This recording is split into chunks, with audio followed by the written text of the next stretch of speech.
50 বছর কোরআনের তাফসীর করেছি সারা বাংলাদেশে, সারা পৃথিবীতে। আমাকে বানানো হয়েছে যুদ্ধ অপরাধী, আমাকে বানানো হয়েছে চোর, ডাকাত, হত্যাকারী, ধর্ষণকারী। আমি আল্লাহর নামে কসম করে বলছি, আল্লাহ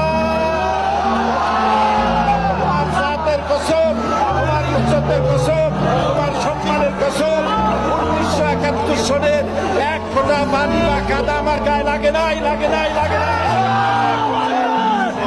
আমার শুধু কাজ ছিল, আমার শুধু কাজ ছিল কোরআনের প্রচার করা। নাস্তিকবাদীরা সহ্য করতে পারে নাই, জালিমরা বরদাস্ত করতে পারে নাই, যার জন্য আমাকে বন্দী করে রেখেছে।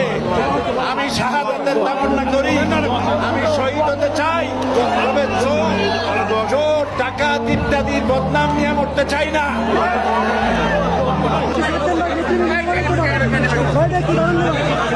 সন্তানের লাশ ধারে করার চাইতে বড় বোঝা বাপের চিন্তা।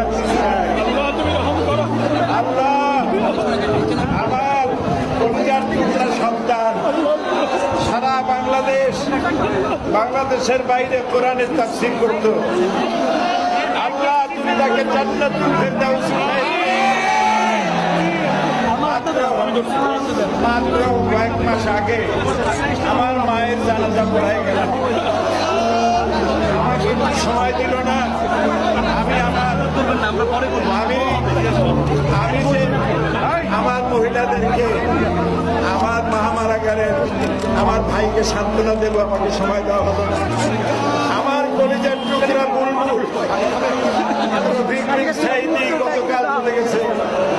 আমি জানতে পারলাম আজকে আসরের নামাজের সময়